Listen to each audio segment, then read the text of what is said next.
Are we good? Okay. Termeh, Behbahani. There you go. There you are. Termeh is also new to our shows. Her piece is right here. She has approached the home theme, like some of the other artists in the show, from a perspective of displacement, identity, and the personal mental landscape. It's a visually beautiful piece, but it has a lot of depth of meaning and layering. So, Termeh, very happy to have you here. I will turn it over to you. Thank you.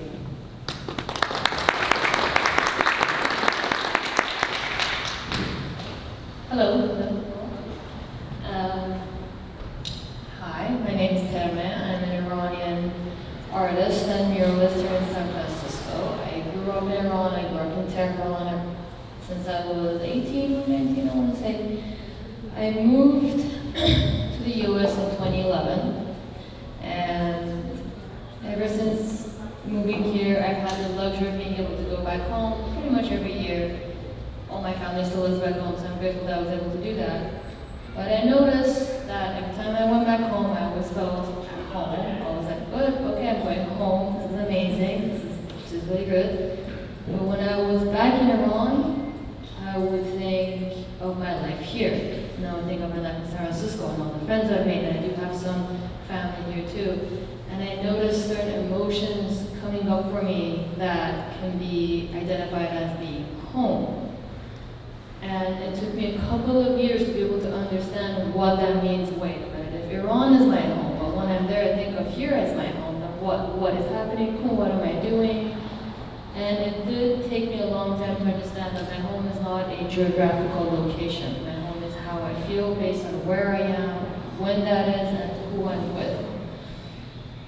Once I was able to understand that, and in my mind change the definition of home as not a location but more of a feeling, then I started to recreate that emotion in my paintings. I've gone through different phases of how I like to paint. I've always been an abstract painter, but my older work used to be more busy, a lot of line work in it, nothing identifiable, nothing that would be representative, because everyone always wants me to have calligraphy in my work because I'm Iranian, but I actively stay away from everything like that. I also went to CCA, and most of my professors will always say, why can't I see your background in your work? And I said, well, you see me, I'm my work. I don't feel the need to put calligraphy or patterns in my work just so you can identify. I said, aha, I see that.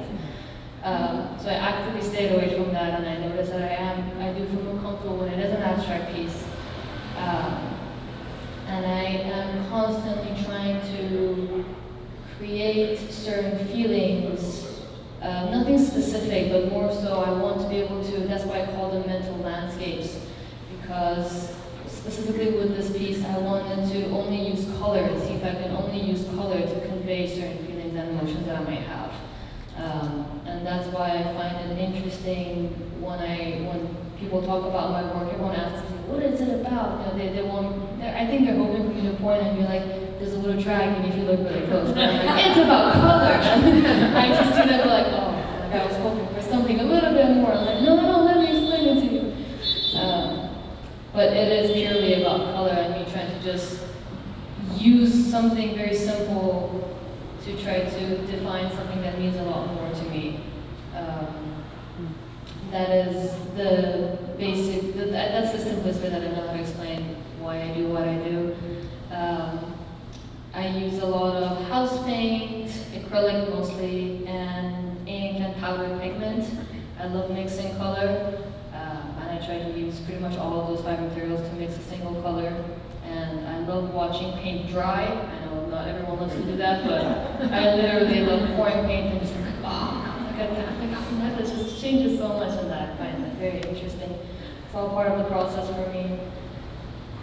But yeah, that's what, when I saw the call for home, I immediately knew what I wanted to put up for submission, and I immediately knew what I wanted to say, because that's most of all of what my work is about. And where is home? What does it mean? And can I recreate it on a 2D surface and hopefully try to tell people to think about home in a different way and not as a location.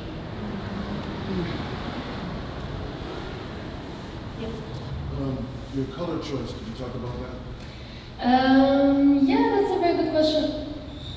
I think a lot of times people ask me if I know what I'm gonna paint before I start it.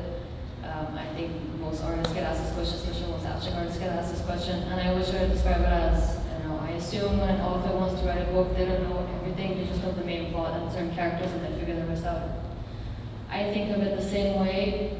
The thing that guides me is color. So when I start a piece, I know what size I want it to be, and I know what color theme I want it to be.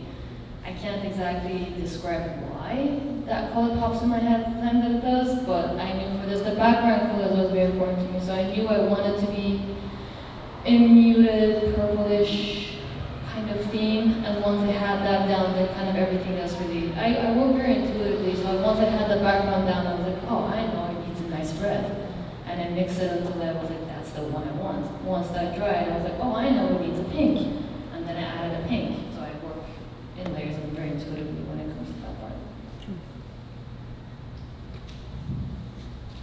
Anything else? Yeah. Can you share a little bit more about your, I guess the process for how you approach layering, and you mentioned powder pigments. Powder pigments, yeah. I discovered powder pigments in college, and there was a couch in my dorm, and everyone was just leaving out things I didn't want. And I saw, I was like, oh, I wonder what this is. And 6 years later, I was like, oh, I still have it. I should use it. And I ended up using it, and I saw that it does very interesting things to my paint when I'm mixing it, especially if you mix it with ink. It might not be very noticeable, but to me, when I mix it, when I pour the paint, it dries in a very specific way, and it adds a shine, and then it plays with the light, which I really like. But typically the process is I do mix the paint, and I go all out when I'm mixing my paint.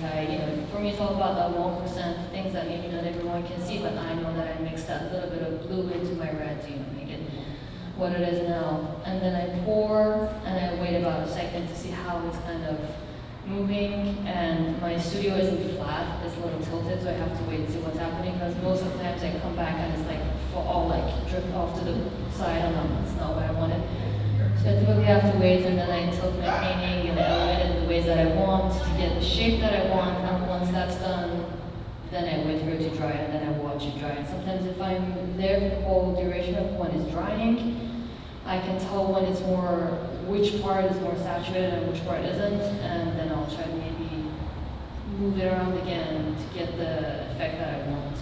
And most of the time when it dries, depending on what the temperature was in my studio, what time it was in my studio, it dries all differently, which is what I like, because it's very hard for me to let go of control of my paintings. So for me, not having much control over what's going to happen when it dries is very interesting to me, and it's what I need. Otherwise, I'll control it until the piece breaks.